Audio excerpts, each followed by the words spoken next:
গুরুর পদে প্রেম ভক্তি গো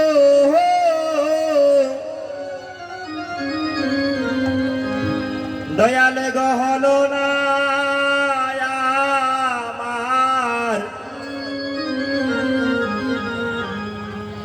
আমার হবার কালে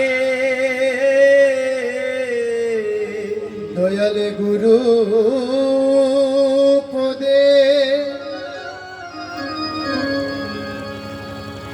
পদে প্রেম ভক্তি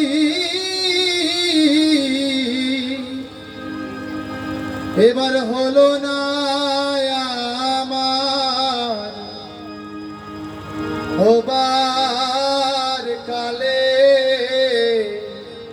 অদয়াল গুরুর পদে আমার প্রেম ভক্তি গো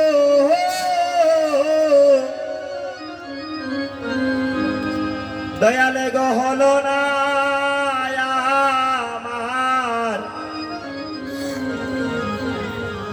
আমার হবার কালে দয়াল গুরু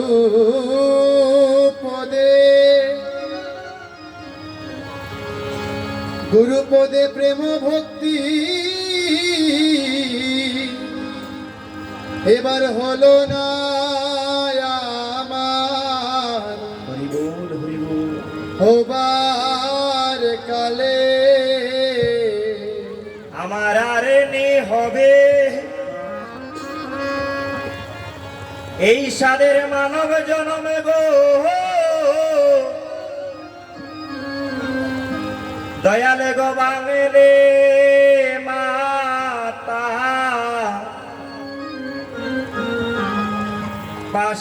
পাশানেতে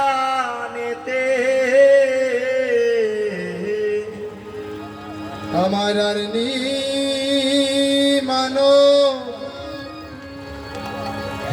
মানবে জন্ম হবে গো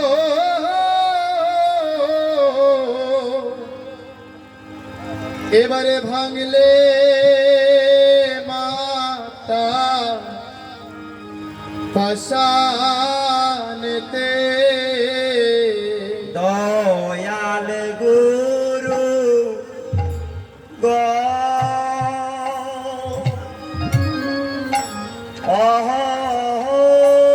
দয়াল ফিরিয়া চাও নয়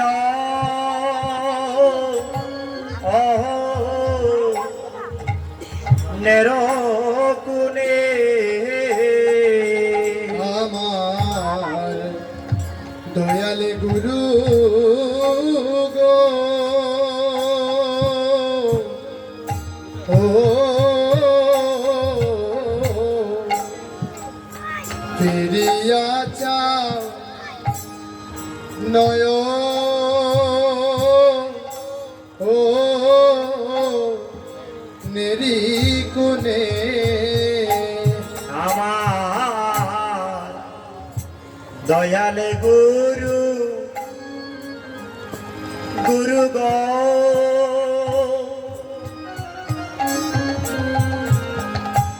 অহ দয়াল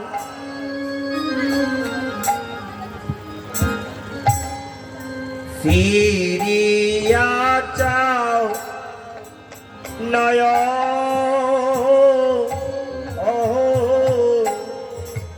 নেরকুনে দয়াল গুরু গো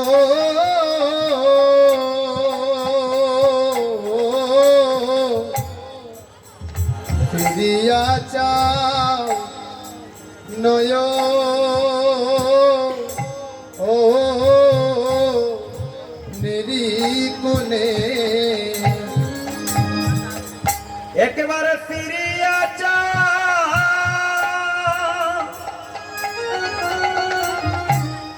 তোমার নয় ও নেরো কোনে গো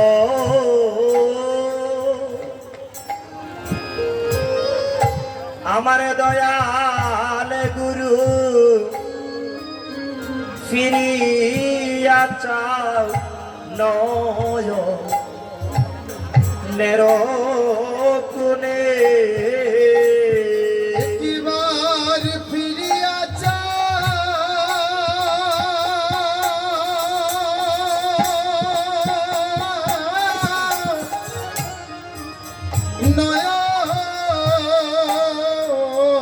নয়নেরি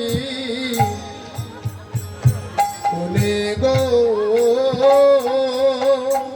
ও দয়াল ফিরিয়া চাও নয়নেরি কোনে ওই একবার ফিরিয়া চাও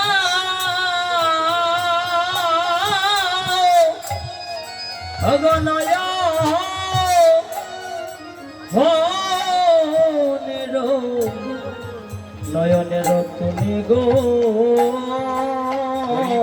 গুরু গুরু গো ফিরিয়া চাও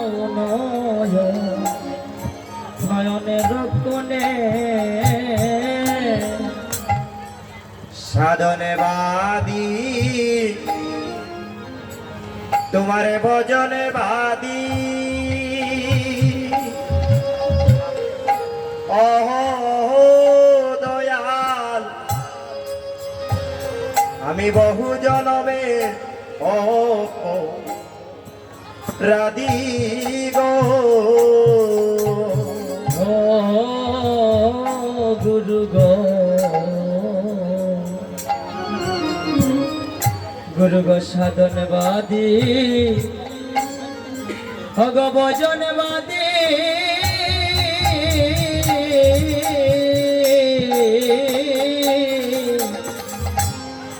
আমি বহু জনমে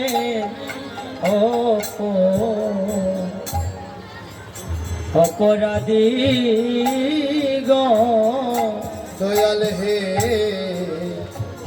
তোমার সাধনবাদী ভোজনবাদী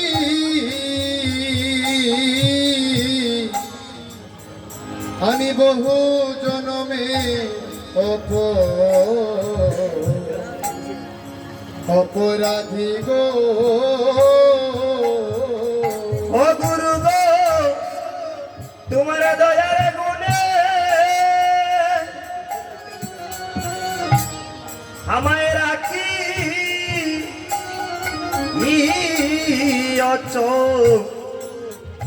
চরণে গো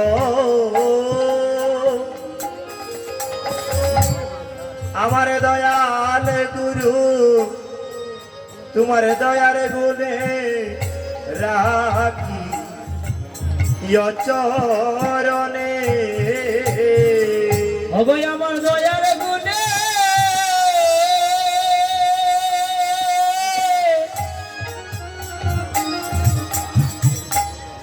ভগরাতি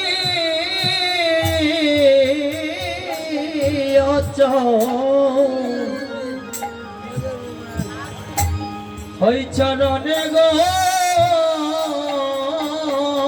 গুরু গো তোমার দয়ার গুণে রাখিও চরণে গুরু হে শেষের দিনের আমার বান্ধব হইও শেষের দিনে আমার বান্ধব হইও শেষের দিনের আমার বান্ধব হইও গুরু গো শেষের দিনে আমার বান্ধব হইয়া আমার বান্ধব হইয়া আমায় পার করিও গো শেষের দিনের আমার বান্ধব হইও আমার বান্ধব হইয়া আমায় পার করিও শেষের দিনে আমার বান্ধব হইও আমার শিয়রে বসিয়া নাম শুনাইও শেষের দিনের আমার বান্ধব হইও গুরু গো শিয়রে বসিয়া গুরু হে নামি শুনাইও শেষের দিনে আমার বান্ধব হইও ফাঁকি দিও না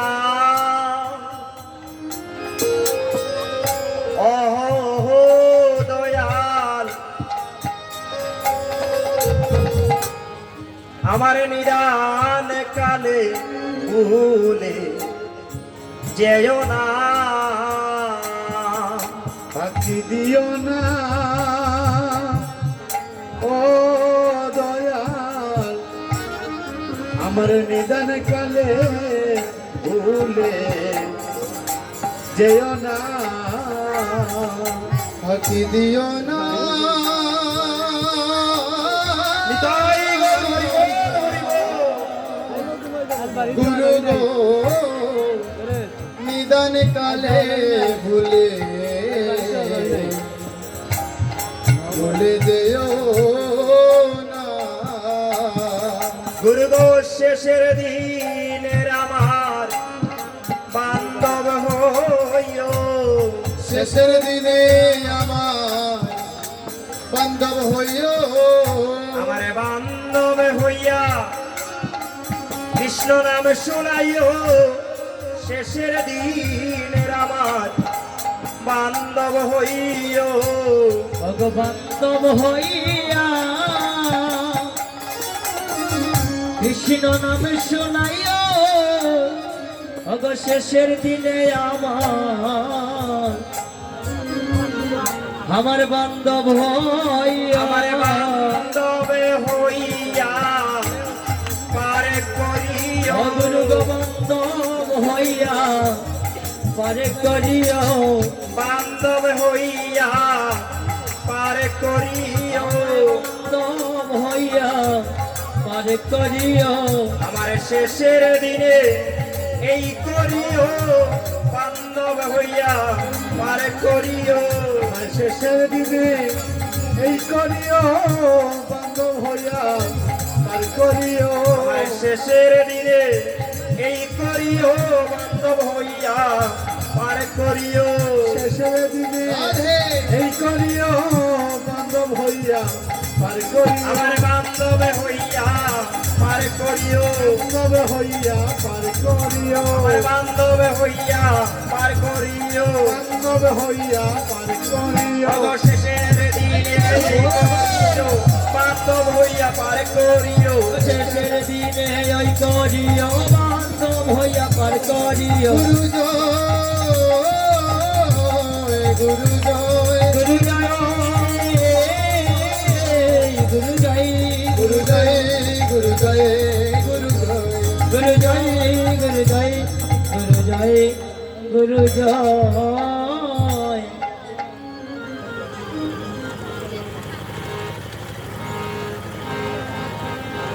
জয় রাধে জয় গৌর জয় নিতাই হরে কৃষ্ণ জয় রাধেশ্বর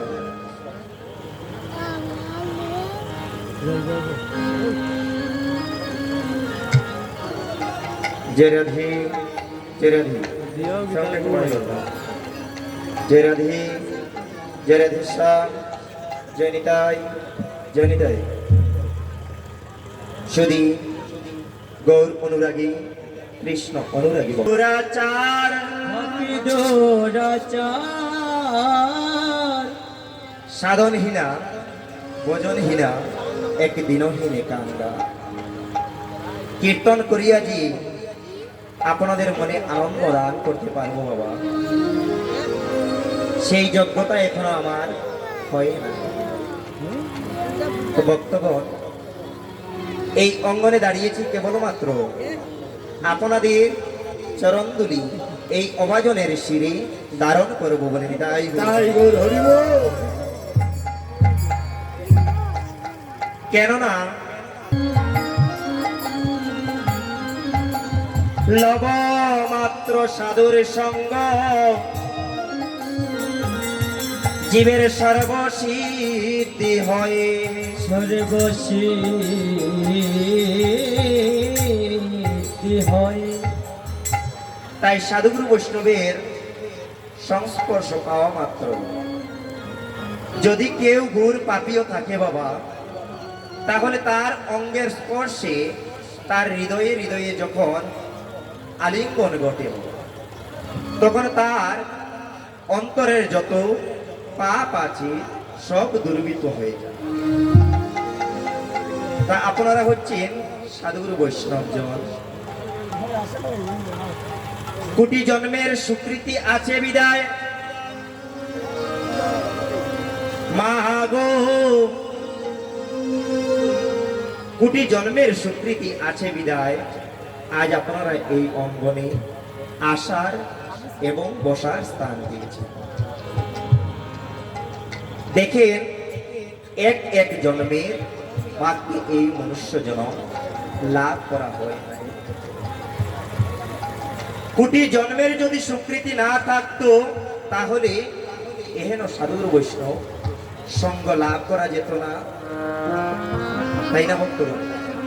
তো এসব হে ভক্তগণ, আজ আমরা সবাই মিলে আজ আপন আপন গুরুদেবের জয়ধ্বনি করে আমরা অগ্রসর হব নাম মাহাত্ম্যের। তো সবাই দুটি বাহু তুলেন, জয় রাধে।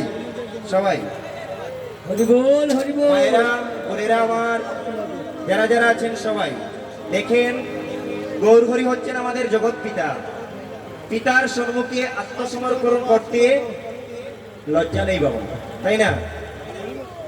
যেহেতু প্রত্যেকেরই গুরুদেব আছে, তাই আপন আপন গুরুদেবকে স্মরণ করি আমরা সেই গানখানা পরিবেশন করব। তাই সবাই দুটি বাহু তুলে জয় রাধে। শ্রী গুরু বিহনে এ তিন ভুবনে, জীবনে মরণে আর কেহ নাই। শ্রী গুরু বিহনে এ তিন ভুবনে, জীবনে মরণে আর কেহ নাই। দয়াল শ্রী সবাই দুটি বাহু তুলে জয় রাধে। এ তিন ভুবনে, জীবনে মরণে আর কেহ নাই। শ্রী গুরু বিহনে এ তিন ভুবনে, জীবনে মরণে আর কেহ নাই। শ্রী গুরু বিহনে এ তিন ভুবনে, জীবনে মরণে কেহ নাই। আর কেউ নাই দয়াল, আর কেহ নাই। আর কেহ নাই দয়াল, আর কেহ নাই।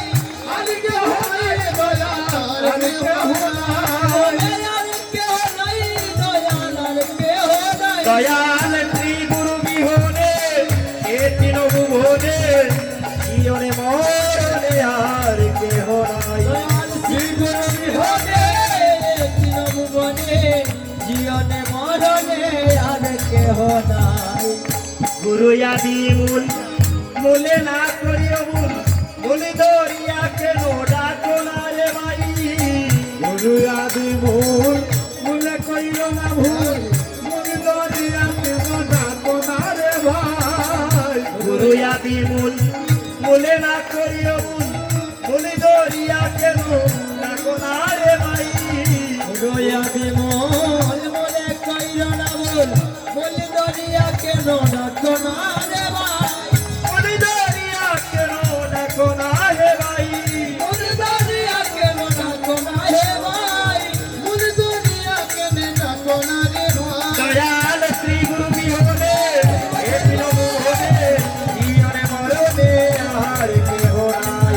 শ্রী গুরু বিহনে এ তিন ভুবনে, জীবনে মরণে আর কেহ নাই। গুরু সর্বেশ্বর পরম ঈশ্বর, গুরু জীবের আদি অন্ত অনন্তের গোসাই। গুরু সর্বেশ্বর পরম ঈশ্বর, গুরু জীবের আদি অন্তর অনাথের গোসাই। গুরু সর্বেশ্বর পরম ঈশ্বর, গুরু জীবের আদি অন্ত অনন্তের গোসাই। গুরু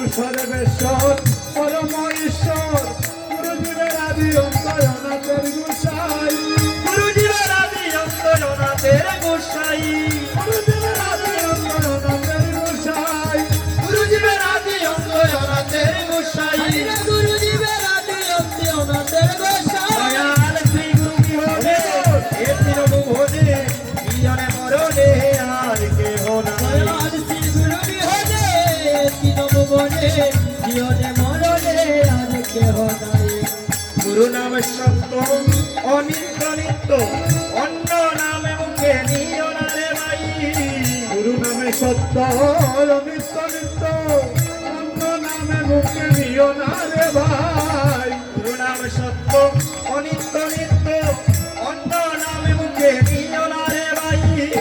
গুরু নামে সত্য অনিত্য নিত্য, অন্য নামে মুখে নিও না রে ভাই। ওরে অন্য নামে মুখে নিও না রে ভাই। অন্য নামে মুখে নিও না রে ভাই, অন্য নামে মুখে নিও না রে ভাই। দয়াল শ্রী গুরু বিহনে এ তৃণভুবনে, জীবনে মরণে আর কেহ নাই। জীবনে বিহনে তৃণভুবনে, জীবনে মরণে আর কেহ নাই। বলিতে গৌরাঙ্গ নিয়ে সাঙ্গ বাঙ্গ, কীর্তন করে সদা নগরে বেড়াই। বলিতে গৌরাঙ্গ নিয়ে সাঙ্গ পাঙ্গ, কীর্তন করে সদা নগরে বেড়াই। বলিতে গৌরাঙ্গ নিয়ে সাঙ্গ বাঙ্গ, কীর্তন করে সদা নগরে বেড়াই। বলিতে গৌরাঙ্গ নিয়ে সাঙ্গ পাঙ্গ, কীর্তন করে সদা নগরে বেড়াই। কীর্তন করে সদা নগরে বেড়াই। আইরে কীর্তন করে সদা নগরে বেড়াই, ওরে কীর্তন করে সদা নগরে বেড়াই, ওরে কীর্তন করে সদা নগরে বেড়াই। অগৌরা নগরে বেড়াই, ওরে নগরে বেড়াই, অগৌরা নগরে বেড়াই। ওরে নগরে বেড়াই।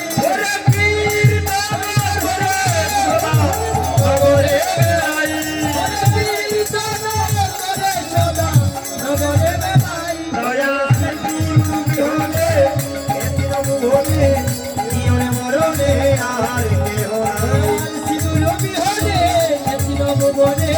জীবনে মরণে আর কেহ নাই। ভক্তগণ, আজ এহেন সময়ে যে লীলা পরিবেশনের জন্য দায়িত্ব দেওয়া হয়েছে, সেটা হচ্ছে নাম মাহাত্ম্য, অর্থাৎ নামের মহিমা। ভক্তগণ, আমি আগেই বলেছি, এই জগতে আমরা যত জীব আছি সবাই ভগবান শ্রীকৃষ্ণের নিত্যদাস। কৃষ্ণ বুঝিবার তরে সংসারেতে আসিন,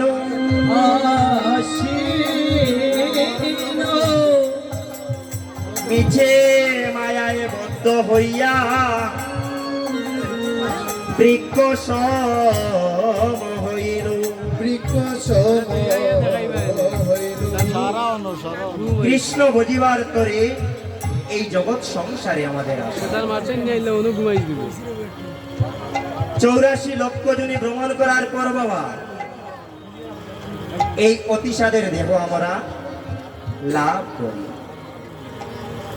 কত কত জন্ম গেল আমার বৃক্ষ কুলে, কত কত জন্ম গেল আমার মৎস্য কুলে, আবার কত না জন্ম গেল আমার, কত না জন্ম গেল আমার বনজ স্থলজ জলজ প্রাণীর।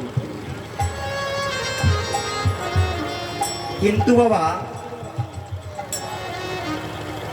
এই মনুষ্য দেহের মতো, এই মানব জন্মের মতো জন্ম আমি আর পেলাম না। যে দেহখানা দিয়া কৃষ্ণ সেবা পূজা করা যায় ভক্তগণ, যে দেহ দিয়ে আমার গৌর হরি সাধন ভজন করা যায়,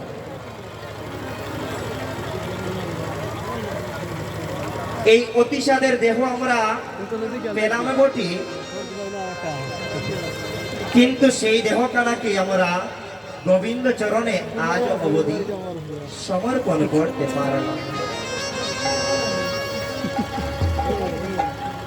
সেদিন মাতৃগর্ভে সপ্তম মাসের অষ্টম দিবসে পরমাত্মা রূপে শ্রী গুরুদেব আসলেন। মাতৃ জঠর যন্ত্রণা সহ্য করতে না পেরে আমরা প্রত্যেকেই কিন্তু মাগো দেখে কথাগুলো লক্ষ্য করব। মাতৃগর্ভী খুব সাবধানে একটা হচ্ছে অগ্নিকুণ্ড, আরেকটা হচ্ছে নরকের কুণ্ড। এই জঠর যন্ত্রণা সহ্য করতে না পেরে বলেছিলাম, প্রভু গো, ও প্রভু, আমি যে এই মাতৃ জঠর যন্ত্রণা সহ্য করতে পারছি না গো প্রভু,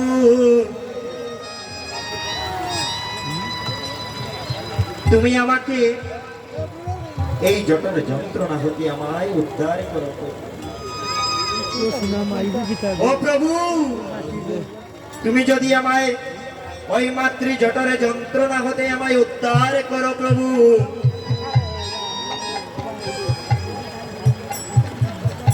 আমি কথা দিলাম প্রভু, আমি যখন ওই দরাদামে গিয়ে ভূমিষ্ঠ হব, তোমার নামে বিহনে আমি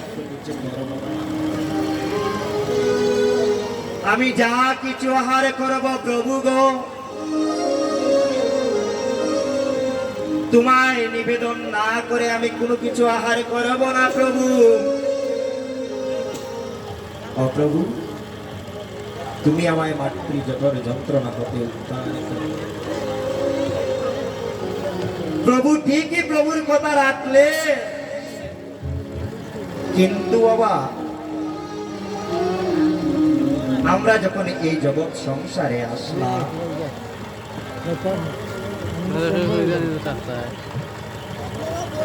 নিচে মায়ার রাজ্যে যখন আসলাম,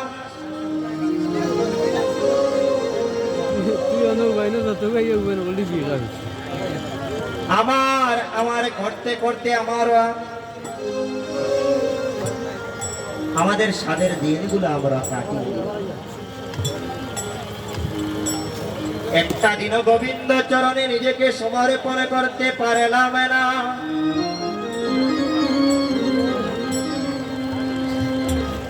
একটা দিনও প্রাণ খুলে মন খুলে গোবিন্দকে ডাকতে পারলাম না ভক্তগণ।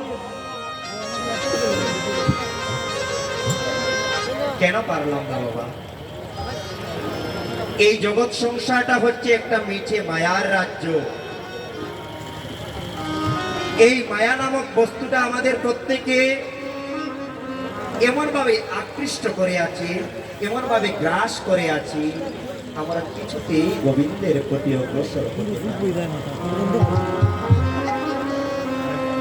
জগতে এমনও লোক আছে যার ধন সম্পদে প্রাচুর্য ঐশ্বর্য কোনো কিছুরই অভাব নাই, কিন্তু বাবা তারও একটা অভাব আছে। তার অভাবটা কি? যে তার হচ্ছে অভাব ভক্তির অভাব।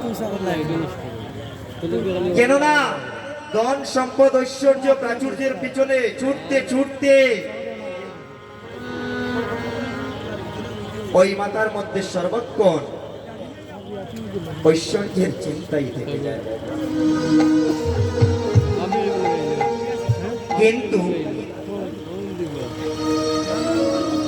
একটাবারও ভেবে দেখি না আমরা কি হবে এই অট্টালিকা দালান কোঠা লক্ষ লক্ষ টাকা।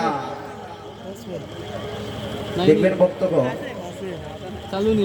একটা মানুষই যখন মারা যায়, থাকুক না তার অট্টালিকা প্রাচুর্য ঐশ্বর্য, কেউ বুকে হাত দিয়ে বলতে পারবেন একটা কড়ি পর্যন্ত নিয়ে যেতে পারে? পারে বাবা? বাস্তব উদাহরণ এইগুলো। কীর্তন বাবা গাইলেই দুই চারটা পদ গাইলেই কিন্তু কীর্তনের সমাপ্তি হয়ে যাবে, তাই না? কিন্তু এই কীর্তন থেকে যদি কিছু নিয়ে যেতে না পারি, কীর্তনে যদি কোনো কিছু নিয়ে যেতে না পারি, কিছু যদি দিতে না পারি, তাহলে এই কীর্তন শোনাটা বৃথা হয়ে যাবে। এই ইহজগতে মায়ার কবলে পড়ে আমরা আমার করতে করতে আমাদের দিনগুলো আমরা কাটিয়ে দিচ্ছি। মহাজন পদকর্তা কি বললেন দেখেন, এ মায়া প্রবঞ্চময় ভবেরি রঙ্গ মঞ্চ মাঝে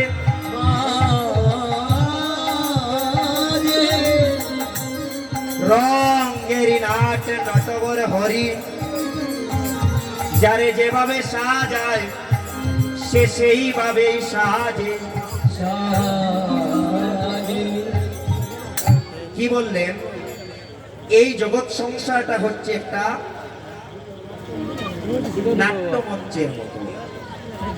দেখবেন মায়েরা, টিভিতে আমরা নাটক দেখি না, এক একজন এক এক ধরনের অভিনয় করে, তাই না বাবা? কেউ করে পিতার অভিনয়, কেউ করে পুত্রের অভিনয়। এই অভিনয়ের মধ্যেই আমাদের দিনকাল চলে।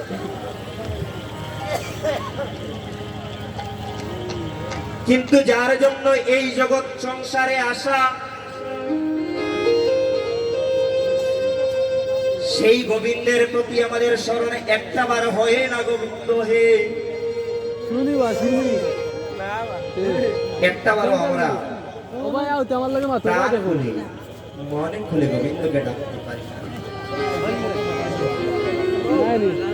সময় সেদিন হয় যেদিন আপনার বয়স বেড়ে যাবে, বার্ধক্য দেহ নিয়ে যেদিন বিছানায় পড়ে থাকবে। বৃদ্ধ অবস্থায় বাবা যখনই বিছানায় পড়ে থাকবেন, তখন মনে হবে সেই দিনের কথা। মনে চাইবে একটিবার দেহ মনপ্রাণ সব সমর্পণ করে গোবিন্দ চরণে নিজেকে সমর্পণ করে দেই। কিন্তু মাগো, সেই সময় আর সেই শক্তিটুকু থাকে না। অনেকে বলেন এখন আমার সাধন ভোজনের সময় হয়ে নাই, ছেলে মেয়ে এদেরকে বিয়ে দেওয়ার পর আমি যখন অবসর হব, রিটায়ার্ড হব, তখন আমি গোবিন্দের নাম করব। কি এমন গ্যারান্টি আপনার মধ্যে আছে বাবা? ছেলে মেয়ে বিয়ে দেবেন, তারপর গোবিন্দের নাম করবেন। এই দেহে যে প্রাণ পাখি আছে, একটা সেকেন্ডের ভরসা আছে বাবা? আছে? এক সেকেন্ডের ভরসা নাই। দেহ ছেড়ে যেদিন প্রাণ পাখি চির জনমের মতো চলে যায়, যার যেদিন ডাক আসে, মাতা পিতা ভাই বন্ধু আত্মীয় স্বজনের মায়া আপনাকে আর বেঁধে রাখতে পারবে না। সেদিন মনে হবে কার জন্য এত কিছু করলাম, কার জন্য এত কিছু করলাম। আমার ধন, আমার সম্পদ, আমার সন্তান, এই আমার বস্তুটা সেদিন পর হবে। সেদিন একমাত্র আমার বলতে প্রাণ গোবিন্দ বিহনে আর কেউ থাকবে।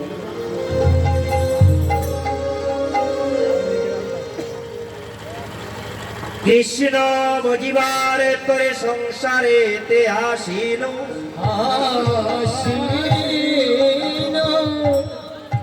মিছে মায়ায় বদ্ধ হইয়া একটা বৃক্ষ সম হইল।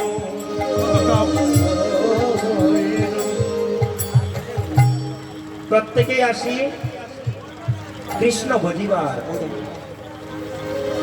কিন্তু মহাজন বললেন এই জগৎ সংসারের নিচে মায়ায় বদ্ধ হইয়া আমরা একটা বৃক্ষের ন্যায় দাঁড়িয়ে আছি। একটা বৃক্ষ কথা বলতে পারে বাবা? সাধন ভজন করতে পারে? গৌরহরিকে প্রাণ তুলে ডাকতে পারে? ঠিক তদ্রূপ আমরা মহাজন সিদ্ধান্ত দিলেন যে কলিহত জীব একটা বৃক্ষের মতো দাঁড়িয়ে আছে। সে ভুলে যায় তার সেই অতীতের কথা, গোবিন্দকে দেওয়া কথা।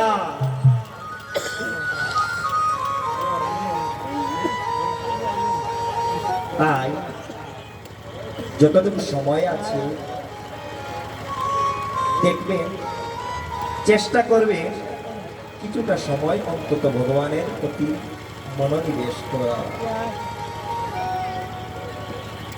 আমার গৌর হরি চিন্তা করলেন বাবা, এই কলিহত জীব এমনিতেই নাম করবে না, এমনিতেই এরা পরিত্রাণ পাবে না। তাই কি করলেন, একটা সহজ পন্থা, হরে কৃষ্ণ কৃষ্ণ কৃষ্ণ হরে হরে, হরে রাম রাম রাম হরে হরে, 16 নাম 32 অক্ষরে বিধান দিয়ে দিলেন। কত সহজ পন্থা। সত্যযুগে বাবা হাজার হাজার বৎসর বিষ্ণুর ধ্যান করা হতো। ত্রেতা যুগে যাগ যজ্ঞাদি ইত্যাদি কত কঠিন ব্রত করতে হতো। আবার দাপর যুগে সেবা পূজা, দেব দেবী অর্চনা, এইগুলা করতে হতো, তাই না বাবা? আমার গৌর হরি কলির পাবন অবতার শ্রীকৃষ্ণ চৈতন্য গৌরাঙ্গ মহাপ্রভু কত না কৃপা করিয়া, কত না করুণা করিয়া আমাদেরকে কেবলমাত্র নাম এবং প্রেম দ্বারা উদ্ধারের ব্যবস্থা করেন। তাই আরো সহজ করে দিলে যে কলিহত জীব কেমন ভাবে নাম করবে। কেননা প্রভু আমার ভেবে দেখলেন এই কলিহত জীব কর্মে আবদ্ধ, কর্মের বন্ধনে। কর্ম ছাড়া বাবা চলতে পারবেন? শুধু ধর্ম করলে হবে? কর্ম করতে হবে। তাই সিদ্ধান্ত দিলেন চৈতন্য ভাগবতে শ্রীল বৃন্দাবন দাস ঠাকুর। কি সিদ্ধান্ত দিলেন? 7 5 10 মিলে নিজ দ্বারেতে বসিয়া,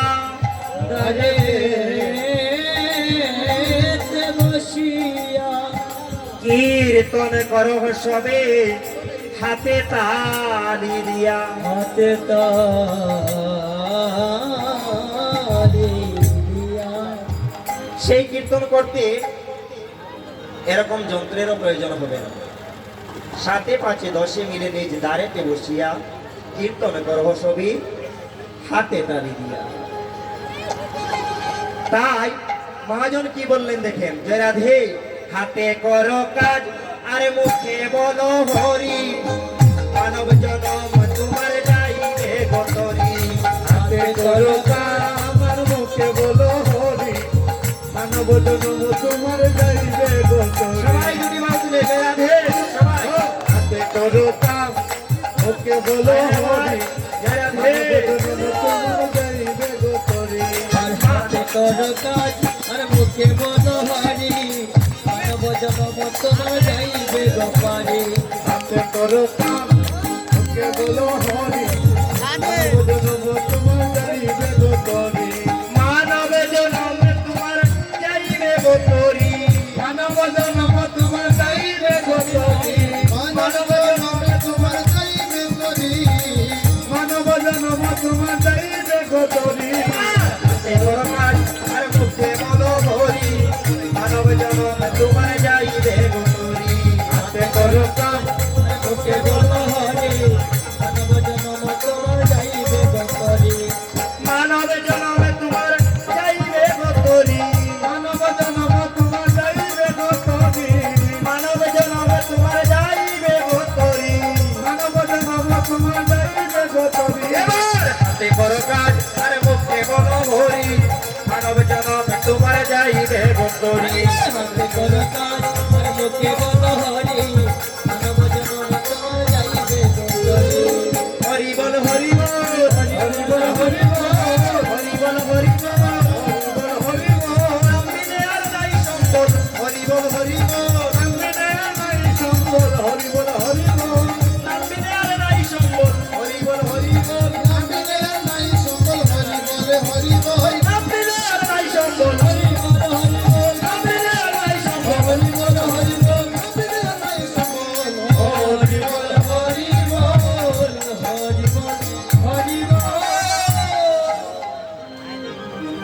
কত সহজ পন্থা বাবা, তাই না?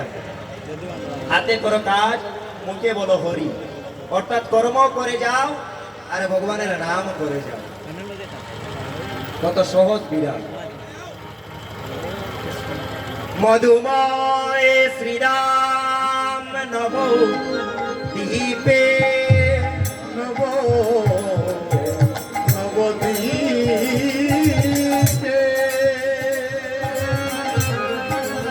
সচির নন্দন গৌর হরি আমার গৌর গৌর হরি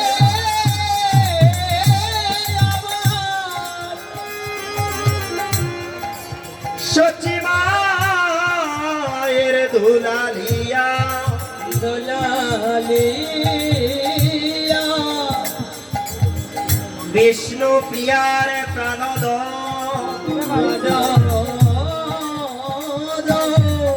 অগণিত ভক্তগণের নয়নে মনি নয়নে